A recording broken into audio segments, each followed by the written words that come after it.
तो major Pankaj defence academy और ICS, जैसा मैंने आपको बताया कि सैनिक स्कूल, मिलिट्री स्कूल जो 5th 6th क्लास के लिए एडमिशन होते हैं और 12th के बाद जो एनडीए उसके लिए नए बैचेज लेके आए हैं। तो 10 तारीख को सैनिक स्कूल के फॉर्म्स आउट हो चुके हैं। पिछले महीने मिलिट्री स्कूल के फॉर्म्स आउट हुए थे, जिसके बारे में हमने लेक्चर्स लिए थे और डिस्क्रिप्शन बॉक्स में आपको उसका लिंक भी मिल जाएगा। उसके फॉर्म्स लास्ट डेट 9 अक्टूबर थी और उसका जो मिलिट्री स्कूल का एग्ज़ाम रहेगा वो दिसंबर में रहेगा, जिसकी डेट अभी आनी बाकी है।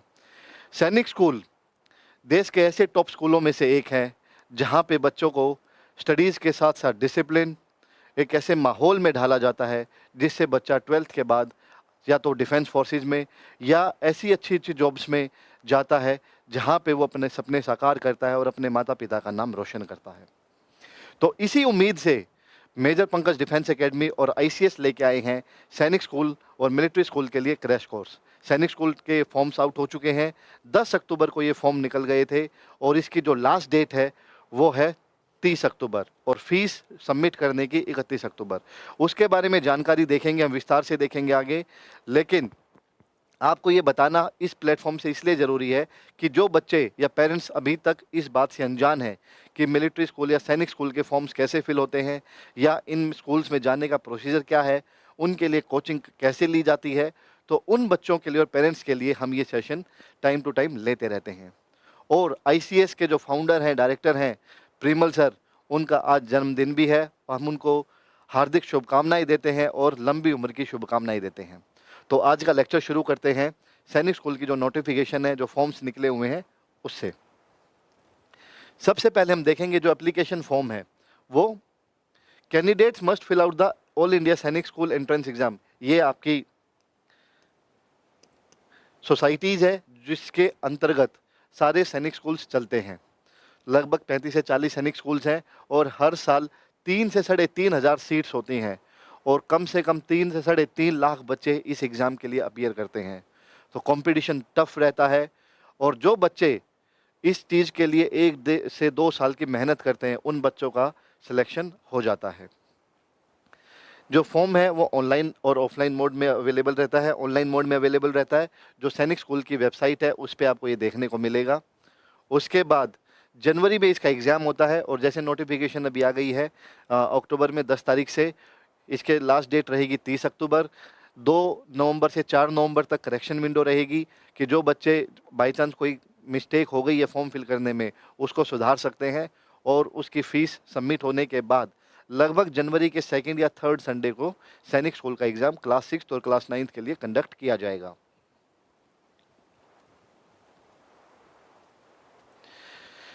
इंपॉर्टेंट डेट्स जैसा मैंने आपको बताया एक बार फिर देख लेते हैं।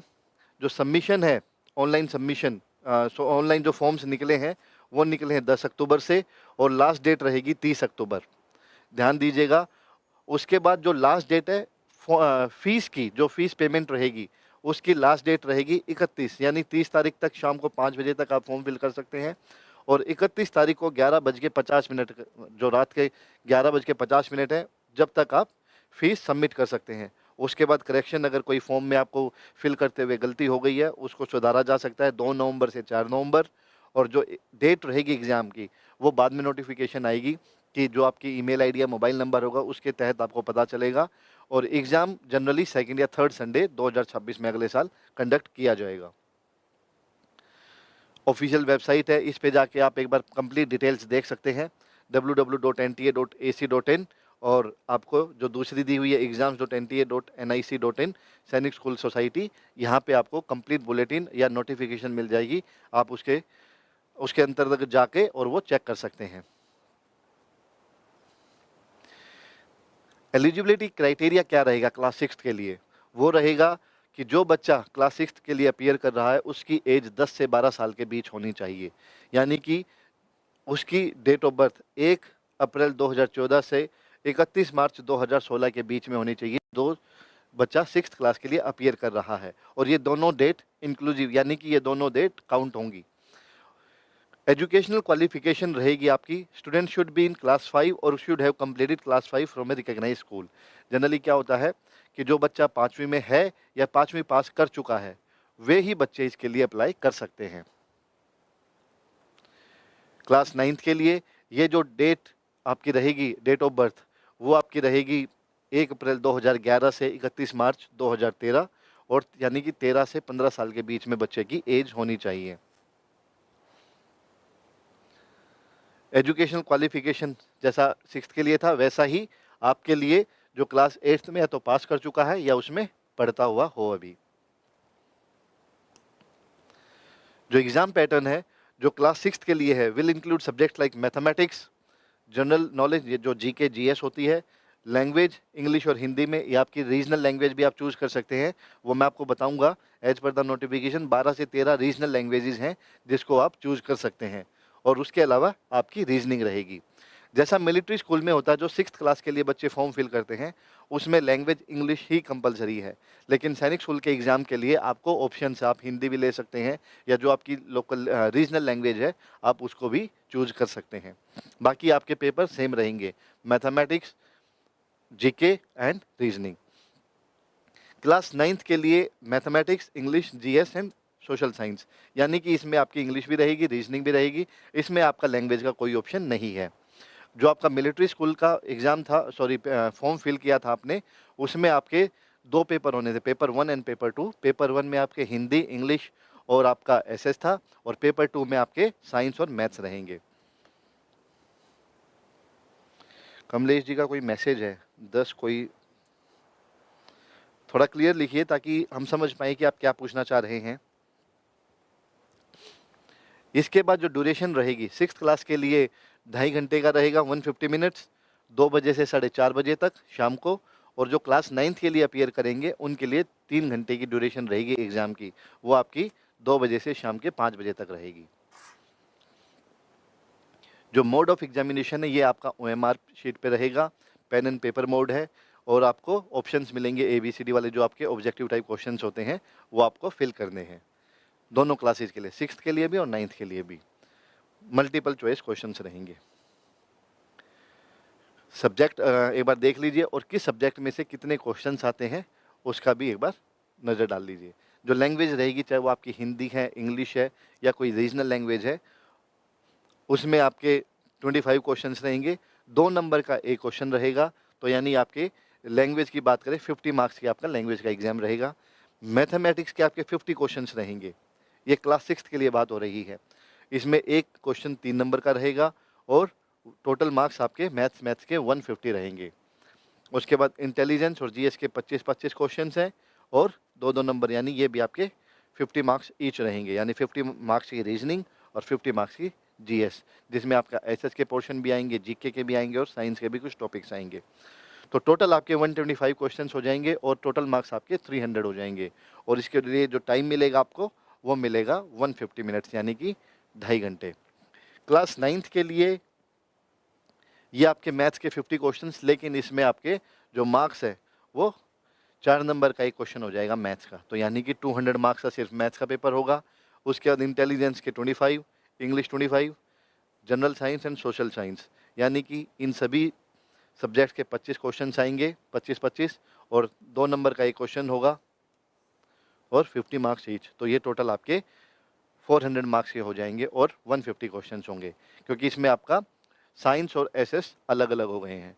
तो टोटल आपके क्वेश्चंस 150 हो जाएंगे, ड्यूरेशन आपकी 3 घंटे की हो जाएगी, और जो मार्क्स हैं वो 400 के हो जाएंगे।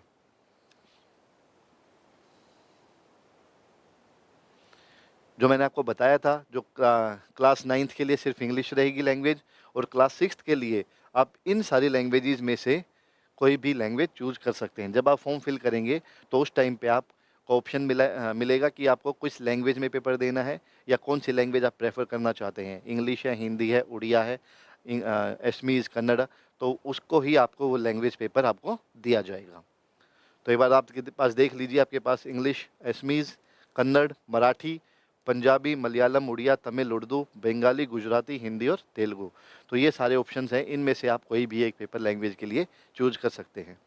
नहीं बेटा, 11th क्लास के लिए नहीं होता है, जनरली 6th और सिर्फ 9th के लिए ही होता है, आपका सैनिक स्कूल में भी और मिलिट्री स्कूल में भी।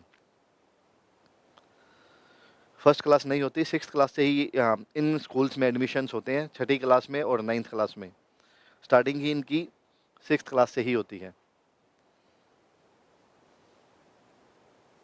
बल्कि नवोदय के फॉर्म्स आए हुए हैं जिनकी डेट एक्सटेंड हुई है, तो जो बच्चे नवोदय के लिए प्रिपेयर कर रहे हैं और अभी तक फॉर्म फिल नहीं किया जिन्होंने, वो अपीयर कर सकते हैं, अभी भी फॉर्म फिल कर सकते हैं नवोदय स्कूल के लिए, 9वीं और 11वीं के लिए। डॉक्यूमेंट्स जो आपको चाहिएंगे सैनिक स्कूल के फॉर्म फिल करते वक्त भी, और इनकी soft copy and hard copy आपके पास अवेलेबल होनी चाहिए। सबसे पहले आपका आधार कार्ड, पेरेंट्स का आधार कार्ड, कैंडिडेट का फ़ोटो, कैंडिडेट का सिग्नेचर, लेफ्ट हैंड थंब यानी जो लेफ्ट बाएं हाथ के अंगूठे का आपका जो थंब इम्प्रेशन होता है वो आपके पास होना चाहिए। फिर आपका जिस स्टेट से आप हैं उस स्टेट का डोमिसाइल, कास्ट सर्टिफिकेट अगर आपके पास कोई है तो, परिवार पहचान पत्र जैसे होता है फैमिली आईडी, और बर्थ सर्टिफिकेट। ये आपके पास मैंडेटरी सर्टिफिकेट डॉक्यूमेंट्स होने ज़रूरी हैं और ये आपके पास हर समय रहने चाहिए। जनरली जब मैंने आपको जो साइट्स बताई थी जिस पे आप जाके ये चेक कर सकते हैं, तो उसमें आपको all India Sainik school entrance exam में आप जैसे ही क्लिक करेंगे, उसमें आपका नीचे मिलेगा रजिस्ट्रेशन के लिए। आपको कुछ ऐसा पेज दिखाई देगा, जिसमें सबसे पहले लिखा होगा डाउनलोड इन्फॉर्मेशन बुलेटिन। अगर आप देखेंगे तो इसमें आपको लिखा मिलेगा स्टेप्स टू अप्लाई ऑनलाइन, कैसे आपको अप्लाई करना है, और जो पूरी नोटिफिकेशन है, जो इसका बुलेटिन, जो भी इसके बारे में इन्फॉर्मेशन आई है, वो आपको इस पे क्लिक करने से मिल जाएगी। सेकंड ऑप्शन में आएगा आपके register yourself for the above mentioned examination, new registration.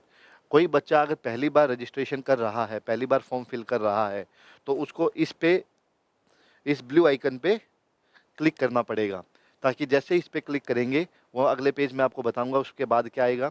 और जो बच्चों ने लास्ट ईयर भी अगर एग्ज़ाम दिया था सैनिक स्कूल का, तो उनके लिए ऑलरेडी उन्होंने अपनी आईडी और पासवर्ड बनाए होंगे, तो यहाँ पे आ जाएगा लॉगिन ऑलरेडी रजिस्टर्ड कैंडिडेट, यानी पहले से ही जो पंजीकृत उम्मीदवार हैं वो इस पे क्लिक करके उस पोस्ट पे जा सकते हैं। जनरली क्या होता है कि लास्ट ईयर जो आपने जो आपने पासवर्ड और जो आपकी आईडी थी, उस पे जाके आप क्लिक करके और अपने आप का जो भी आपकी इन्फॉर्मेशन लास्ट ईयर थी वो एज इट इज़ आपको मिल जाएगी, और नए तरीके से आपको फॉर्म फिल करना पड़ेगा। और जो पहली बार रजिस्ट्रेशन कर रहे हैं उनको यहाँ पे क्लिक करना पड़ेगा। जैसे ही आप इस पर क्लिक करेंगे, आपको कुछ ऐसा पेज दिखाई देगा जिसमें ऊपर 3 आइकन होंगे, registration, application form and fees payment. ये 3 ही स्टेप्स हैं, और इनमें आपको जो जो इन्फॉर्मेशन आपको बताई गई है उसके थ्रू आप फिल कर सकते हैं। जो इसकी एग्जामिनेशन फॉर्म की फ़ीस रहेगी, जो आपको लास्ट में फ़ी पेमेंट होगी, वो आपको दी गई है। जनरल एंड जो ओबीसी कैटेगरी है, नॉन क्रीमी लेयर, या फिर वार्ड्स ऑफ डिफेंस पर्सनल, यानी कि जिनके माता पिता डिफेंस फोर्सेज में हैं, उनके बच्चों के लिए ये फ़ीस रहेगी 850 रुपये। और जो एससी और एसटी कैटेगरी के हैं उनके लिए फ़ीस रहेगी 700 रुपये। तो जनरली आप जब ये फॉर्म फिल करेंगे और लास्ट का ऑप्शन आपका फ़ी पेमेंट का आएगा, तो आपको उसके हिसाब से ये फ़ीस सबमिट करनी पड़ेगी। अगर आपके पास एससी और एसटी का कोई सर्टिफिकेट है तो डॉक्यूमेंट्स के साथ वो अपलोड किया जाएगा।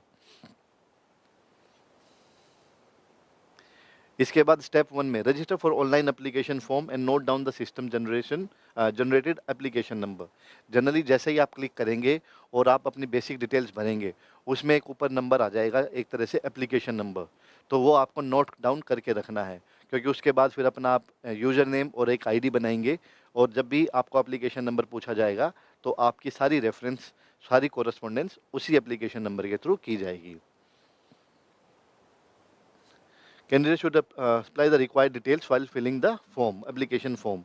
Required to create password, जैसे मैंने आपको बताया था कि आपको पासवर्ड अपना बनाना पड़ेगा, उसके बाद सिक्योरिटी क्वेश्चंस आपको एक चूज़ करना पड़ेगा, और उसका आंसर भी चूज़ करना पड़ेगा, ताकि जब भी आप जितनी बार भी आप लॉगिन करेंगे, आपसे वो डिटेल्स मांगी जाएंगी। इसके बाद ये आपका स्टेप 1 था। स्टेप 2 में जनरली आपको अपलोड करने पड़ेंगे क्या क्या, आपका कैंडिडेट का photograph, thumb impression left hand का जो मैंने आपको बताया था, फिर signature, domicile certificate, date of birth certificate, category certificate if applicable, school certificate वो class 5, new Sainik school where applicable, जहाँ पे ये चीज़ें एप्लीकेबल होंगी वहाँ पे भी आपको ये चीज़ आपको अपलोड करनी पड़ेंगी। जितने भी डॉक्यूमेंट्स मैंने आपको बताए थे वो आपके पास सॉफ्ट कॉपी में होने चाहिए। अभी कौन कौन सा फॉर्म है, अभी फॉर्म निकले हुए हैं बेटा सैनिक स्कूल के, जो 10 तारीख को निकले थे। मिलिट्री स्कूल के ऑलरेडी बंद हो चुके हैं 9 अक्टूबर को, और इनके एग्ज़ाम दिसंबर/जनवरी में होंगे। अभी कौन कौन से फॉर्म, आप पर्टिकुलर किसी चीज़ का फॉर्म के बारे में पूछना चाहते हैं, आप पूछ लीजिए। अगर आप, क्योंकि ये जनरली जो लेक्चर है, ये जो बच्चे 5th क्लास के, जो 6th क्लास के लिए और 9th क्लास के लिए सैनिक स्कूल के लिए प्रिपेयर कर रहे हैं, ये लेक्चर उनके लिए है। और इसमें साइज़ दिया हुआ है कि फ़ोटोग्राफ्स जो स्कैन डॉक्यूमेंट्स रहेंगे, उसका साइज़ क्या होना चाहिए। जनरली जो फर्स्ट फ़ोटोग्राफ रहेगा, उसका आपका 10 केबी से 200 केबी के बीच में होना चाहिए। उसके बाद थंब जो इम्प्रेशन रहेगा, वो आपका 10 केबी टू 50 केबी, और उसके बाद सिग्नेचर, ये भी आपका 10 केबी से 50 केबी। और जो सर्टिफिकेट्स होंगे, डॉक्यूमेंट्स होंगे, जो इतना भी, चाहे वो आधार कार्ड है, बर्थ सर्टिफिकेट है, वो सारी चीज़ें आपकी 50 केबी से 300 केबी के बीच में होनी चाहिए। तो जब भी पहले आपको ये डॉक्यूमेंट्स सेव करने हैं, उनके साइज़ को आपको सेव करके और उसके बाद आप फॉर्म फिल कीजिएगा, ताकि आप एज इट इज़ डॉक्यूमेंट को उठाएँगे और अपलोड कर देंगे। तो जनरली ये आपका सेकंड स्टेप रहेगा, जिसमें आपके डॉक्यूमेंट्स अपलोड होंगे। और थर्ड स्टेप में आपकी फ़ीस पेमेंट होगी। जैसा आपको दिखाया था, registration, application form and fees payment. The candidate has to select debit card, credit card, UPI. Generally जितने भी प्रोसेस होते हैं फीस पेमेंट के, चाहे वो आप क्रेडिट कार्ड से कर रहे हैं, डेबिट कार्ड से, यूपीआई, नेट बैंकिंग, किसी से भी कर रहे हैं, आपको फ़ीस पेमेंट करके उसका स्क्रीनशॉट और जो भी उसकी आईडी है वो सेव करके रखनी है फ्यूचर रेफरेंस के लिए। कई बार क्या होता है, बैंक का नेटवर्क डाउन है या सर्वर डाउन है, और वो उस टाइम पे ऑटोमेटिकली हो सकता है फ़ीस डिडक्ट ना हो एट ए टाइम, लेकिन हो सकता है 2 से 4 मिनट, 5 मिनट के बाद डिडक्ट हो, लेकिन आपके पास वो स्क्रीनशॉट होगा, तो आप फ्यूचर रेफरेंस के लिए उसको यूज़ कर सकते हैं। तो जनरली ये हमारा बेसिक नोटिफिकेशन जो आई है, उसके बारे में हमने आपको बताया है। 2 दिन के बाद आप कंप्लीट एक बार प्रोस्पेक्टस इसका पढ़ लीजिए, जो इसकी बुलेटिन है, क्या-क्या रिक्वायरमेंट्स है, वो सारे डॉक्यूमेंट्स रेडी करके रखिएगा। 2 दिन के बाद हम फॉर्म कैसे फिल करना है, स्टेप बाय स्टेप हम उसको बारे में एक नया सेशन लेंगे, लेक्चर लेंगे, जिसमें फर्स्ट स्टेप से लेके और फीस पेमेंट तक क्या-क्या ऑप्शन आते हैं, वो सारी चीज़ें आपको बताएँगे। उसके बाद जैसा ये स्टेप कंप्लीट होने के बाद, फिर जो मैंने आपको बताया था कि आपको अपना यूज़र नेम और पासवर्ड वगैरह बनाना पड़ेगा। तो पासवर्ड आपका जनरली इस पैटर्न पे होना चाहिए। जनरली 8 टू 13 कैरेक्टर, यानी 8 से 13 शब्दों के बीच में, वर्ड्स के बीच में होना चाहिए। Must have at least 1 upper case alphabet. Generally होता है ना, जो बेसिक गाइडलाइंस होती है पासवर्ड बनाने की, कि फर्स्ट लेटर आपका अपर केस यानी कैपिटल लेटर हो। उसके बाद एटलीस्ट 1 लोअर केस, यानी एक कम से कम स्मॉल लेटर हो। उसके बाद 1 न्यूमेरिकल वैल्यू होनी चाहिए उसमें। एटलीस्ट 1 स्पेशल कैरेक्टर, जो होते हैं ना, एट द रेट, हाइफन, या फिर डॉलर का साइन, परसेंटेज का साइन। तो पासवर्ड जहाँ जो भी आप बनाएं, उसको सेव करके उसको कहीं ऐसी जगह लिख लीजिए जो आपके रिकॉर्ड्स में जब भी आपको रिक्वायरमेंट हो, उसको आपके सामने आ जाए। और जो भी मोबाइल नंबर और ईमेल आईडी आप प्रोवाइड करवाएंगे, वो चलती हुई हो और फ्यूचर में आप उसको यूज़ करने के लिए रखते हों, ताकि जितने भी आपको मैसेजेस या कोई भी नोटिफिकेशन आएगी फॉर्म फिल करने के बाद, वो आपकी ईमेल आईडी पे या मोबाइल नंबर पे ही प्रोवाइड की जाएगी। उसी से आपको पता चलेगा कि आपका रोल नंबर आ चुका है, सेंटर कहाँ पर है, या फिर आपका एग्ज़ाम कब होगा। उसके बाद इसी में ही लास्ट में आपका आएगा आई एग्री वाला, जो होता है ना, I have downloaded and information bulletin of entrance exam and read and understood all the instructions as well as those mentioned above and fill up the online application form for the exam accordingly। यानी मैंने ये information जो है, bulletin है, download कर ली है और मैंने इसको अच्छी तरह से पढ़ लिया है। और जैसे ही आप इसको क्लिक करेंगे यस वाला, और उसके बाद क्लिक है टू प्रोसीड करेंगे, तो फिर आपका एप्लीकेशन फॉर्म पे आ जाएगा, जहाँ पे आपको बेसिक डिटेल, जो जिसमें आपका कैंडिडेट का नाम, father's name, mother's name, address, और उसके बाद फिर आपके email ID, phone number, class, category, male female, वो सारी चीज़ें, उसके बाद फॉर्म फिल का प्रोसेस स्टार्ट हो जाएगा। तो इसलिए आज एक बेसिक इन्फॉर्मेशन आपको बताने के लिए ये था कि फॉर्म्स आउट हो चुके हैं। जिन बच्चों ने अभी तक इस बारे में जानकारी नहीं थी बच्चों को, वो एक बार देख लीजिएगा। बुलेटिन इसके एक बार डाउनलोड करके पढ़ लीजिए। जो जो डॉक्यूमेंट्स बाई चांस कोई प्रिपेयर आपका नहीं अवेलेबल है अभी, उसको अवेलेबल करवा लीजिए, उसको प्रिपेयर कर लीजिए। जितना भी साइज़ उसका बताया गया है, उस साइज़ में सेव कर लीजिए, क्योंकि 2 दिन के बाद जब हम क्लास लेंगे, ताकि अगर जो बच्चा चाहता है तो साथ के साथ उसका फॉर्म हम यहीं से ही फिल करवा देंगे। इसके अलावा हमारे ऑलरेडी बैचेज चल रहे हैं अप्रैल से, और हमने पिछले हफ्ते से ही क्रैश कोर्स कम रिवीजन बैच स्टार्ट किया है। और काफ़ी बच्चे हमसे जुड़े हुए हैं। मेजर पंकज डिफेंस एकेडमी और आईसीएस के, अगर आप उस पे जाएंगे आईसीएस की ऐप पे, तो आपको सैनिक स्कूल मिलिट्री स्कूल का एक कोर्स दिखाई देगा, और उस कोर्स को अगर आप लेते हैं तो जो पुरानी वीडियोज़ हैं वो भी आपको अवेलेबल करवाई जाएंगी, और जो अभी लाइव क्लासेस हो रही हैं वो भी आपको मिलती रहेंगी। क्लासेस जनरली हम 2:30 से इवनिंग में, यानी शाम को 2:30 बजे से और 5 बजे तक क्लासेस रखते हैं, और इसमें आपका कंप्लीट सिलेबस जो ऑलरेडी एक बार जो हो चुका है, कुछ टॉपिक्स जो पेंडिंग है, और उसके साथ साथ रिवीजन ऑफ द टॉपिक्स, और हर संडे को इसका टेस्ट कंडक्ट किया जाता है। एक ग्रुप बनाया हुआ है आप बच्चों का, जो बच्चे हमसे जुड़े हुए हैं, और हर संडे को सुबह 9 बजे उनको टेस्ट भेज दिया जाता है, और उसके बाद वे बच्चे अपीयर करते हैं और हमें अपनी आंसर शीट्स भेजते हैं, और हम आंसर की भी भेजते हैं। 3 घंटे के बाद बच्चे मैच करके ये देखते हैं कि वो कितना स्कोर कर पाए हैं। जनरली जो हमारा नंबर है, इस पे आप कॉन्टैक्ट करके और कोई जानकारी आपको लेनी है वो आप ले सकते हैं। पहले ये कोर्स 3999 का था, लेकिन 6 अक्टूबर से हमने ये कोर्स 2999 का कर दिया है, क्योंकि 2 महीने हैं और मेन इसमें अब रिवीजन और क्रैश कोर्स चलेगा। तो जो बच्चे इंटरेस्टेड हैं वो इस कोर्स को ले सकते हैं। हमारे पास हॉस्टल फैसिलिटीज़ भी अवेलेबल है, ऑफलाइन क्लासेस भी अवेलेबल हैं। तो जो बच्चे चाहते हैं कि वो हॉस्टल में रह के सुबह दोपहर शाम इसी चीज़ की पढ़ाई करते रहें, और एक ऐसे एनवायरनमेंट में पढ़ते रहें जहाँ पे रेगुलर टेस्ट होते रहें, फिजिकल फिटनेस के लिए आपकी एक्सरसाइज होती रहे, पर्सनैलिटी डेवलपमेंट पे काम करते रहें, तो आप ऑफलाइन क्लासेस के लिए भी हमसे मिल सकते हैं। हमारी जो क्लासेस चल रही हैं वो द G21 स्कूल, जो आपका गढ़ी मिंदरौली रोड पे लोकेटेड है, वहाँ पे आके आप ऑफलाइन क्लासेस के लिए कॉन्टैक्ट कर सकते हैं। और ऑनलाइन क्लासेस के लिए मैंने आपको बताया, आईसीएस की ऐप पे आपको सैनिक स्कूल मिलिट्री स्कूल का कोर्स अवेलेबल है, जिसका प्राइस 2999 है, और आपको कोई भी जानकारी चाहिए है आप इस नंबर पे कांटेक्ट करके हमसे पूछ सकते हैं। बहुत कम समय रह गया है, अक्टूबर है, फिर अभी नेक्स्ट वीक में दिवाली रहेगी, 3 से 4 दिन का ब्रेक रहेगा। उसके बाद नवंबर और दिसंबर के मिड में आपका मिलिट्री स्कूल का एग्ज़ाम हो जाएगा, और जनवरी के मिड में आपका सैनिक स्कूल का एग्ज़ाम होगा। तो 2-2.5 महीने ही रहते हैं। जो बच्चा अभी तक कोर्स को शुरू नहीं किया, जिसने अभी तक पढ़ाई शुरू नहीं की है, तो बहुत कम समय रह गया है बच्चे, तो उसको अभी से ही शुरू कर दीजिए। जो हमारी वीडियोज़ ऑलरेडी हैं आप उनको देख देख के आप पढ़ते रहिए। उसके अलावा आपको कोई भी डाउट्स आते हैं आप हमसे पूछते रहिए।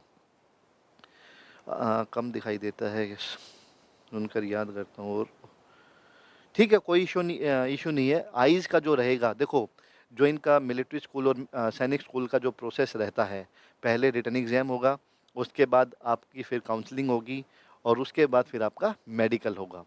मिलिट्री स्कूल में इंटरव्यू भी होता है, सैनिक स्कूल में इंटरव्यू नहीं होता है। तो सैनिक स्कूल में सिर्फ आपको एग्ज़ाम देना है। अगर आप एग्ज़ाम क्लियर कर लेते हैं, उसके बाद काउंसलिंग होगी, और काउंसलिंग के बाद आपको पता चलेगा कि आपका नंबर कौन से स्कूल में आया है। उसके बाद मेडिकल टेस्ट होगा, और अगर आप वो सारी चीज़ें क्लियर कर लेते हैं, फिर आपको स्कूल में एडमिशन मिल जाता है। तो इसी के साथ हम आज का सेशन समाप्त करते हैं। 2 दिन के बाद हम नया सेशन लेके आएंगे, जिसमें लेक्चर लेंगे, जिसमें आपको how to fill the form, यानी सैनिक स्कूल का फॉर्म कैसे फिल करना है, स्टेप बाय स्टेप उसके बारे में जानकारी देंगे। तो खूब मन लगा के पढ़ते रहिए और अपना ख्याल रखिए। जय हिंद, जय भारत।